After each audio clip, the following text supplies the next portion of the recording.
Tiene razón, presidente. Llevo una mañana intensa. Venimos a debatir algo que para nosotros es indispensable y primordial. Los datos que arroja la Unión Europea es que el 40% del consumo total de energía corresponde a los edificios, y por eso siempre hemos manifestado desde este grupo, y yo personalmente, que el ahorrar o el ser eficientes va a ser parte principal y primordial de esta transición energética. La mejor energía, la más barata, es la no consumida, y por eso hablar de eficiencia es hablar de ahorro, de sostenibilidad y de un cambio también de modelo en cuanto a los patrones de consumo y a la manera de entender el confort dentro de las viviendas, también en el proceso de construcción. Como ya avisé cuando dije a los compañeros que íbamos a registrar esta iniciativa, anuncié que íbamos a autoenmendarnos porque queríamos actualizarla. Y uno de los puntos que hemos actualizado sería la necesidad de definir claramente el concepto de edificio de consumo energético casi nulo. Es una terminología que queda abierta la interpretación, y que creemos que es indispensable que se haga. También creemos que es necesario que el Plan Nacional garantice al menos un 3% de la renovación de edificios públicos para cumplir con el papel ejemplarizante, porque uno no puede pedirle a la nueva edificación que sea eficiente y que cumpla unos objetivos y luego hacer un Real Decreto de Eficiencia Energética que estaba en consulta pública que exima a toda la edificación pública. Como bien digo, siempre la administración pública tiene que dar ejemplo, y en materia de eficiencia también.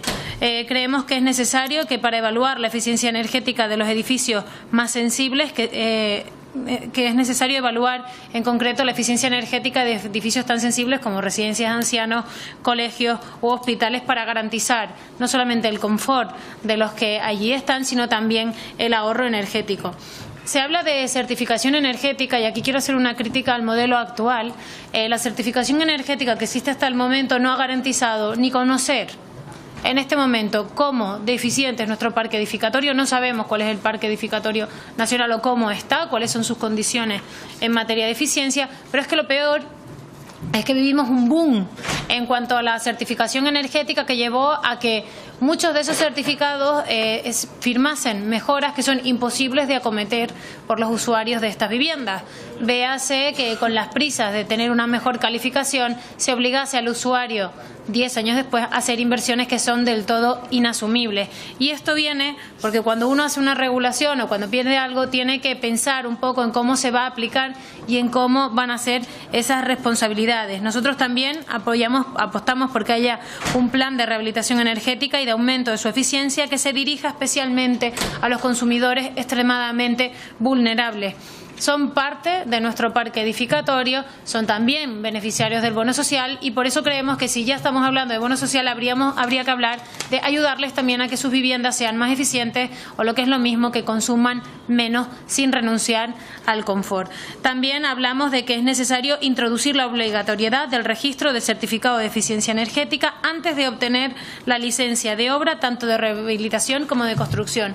Es imprescindible que empecemos a ser todos conscientes desde parte del sector de la construcción que los objetivos se tienen que plasmar antes de iniciar una obra y no hacerlo a posteriori, como pasa en la actualidad. Como digo, mejorar la regulación de la certificación energética debido a las deficiencias que existen hasta el momento, y una parte importante, porque es el compromiso de todos, que es promover junto con las comunidades autónomas sistemas de control e inspecciones periódicas en un alto número de inmuebles para comprobar la validez de los datos, tanto administrativos como técnicos, que están presentes en las certificaciones. Y esto lo enlazo con lo que dije antes, que la certificación planteada a día de hoy no nos ha servido para mucho y que se han acometido firmas de mejoras que son inasumibles. Añadir en el código, en el certificado de eficiencia energética, un apartado además de ayudas que nos diga qué ayudas a nivel europeo hay, a nivel nacional, a nivel autonómico y a nivel local, que podría optar cualquier usuario si quiere rehabilitar y hacer eficiente su edificio.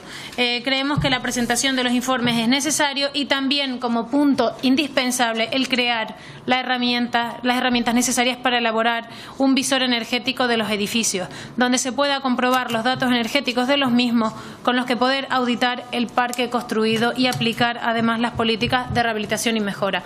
Europa está diciendo que hay que invertir en eficiencia energética. Aquí en España se ha hablado, pero no con la solera que tendría que ser, o no con la profundidad que se debería hacer, Yo he manifestado, a nadie le sorprende que es una preocupación personal también y que tiene que ver con mi ámbito profesional, el que tenemos que ser conscientes que cualquier mejora que se acometa en una vivienda o cualquier vivienda o edificación de nueva construcción tiene que ser eficiente. Porque además, si vemos los gastos en los últimos 4 años, lo que antes podía ser un sobrecoste de un 30% de la obra, el ser eficiente, ahora se ha reducido un 3%. Hemos visto y tenemos ejemplos en España, además, de promociones de vivienda social eficientes que además garantizarán que la reducción del consumo energético de esas familias va a ser cuantioso. Hemos recibido distintas enmiendas, hablaremos con los ponentes, pero quiero dejar claro que esta iniciativa no es una iniciativa partidista, que esta es una iniciativa que pretende hablar del futuro y de la reducción, en este caso del consumo energético, sin renunciar al confort de nuestros ciudadanos y con la premisa de que la energía más barata es la no consumida. Así que les pido a los compañeros que sean eficientes, que quieran ser eficientes y que voten favorablemente esta iniciativa. Muchas gracias. A usted, señoría. Efectivamente, usted ha hablado de su propia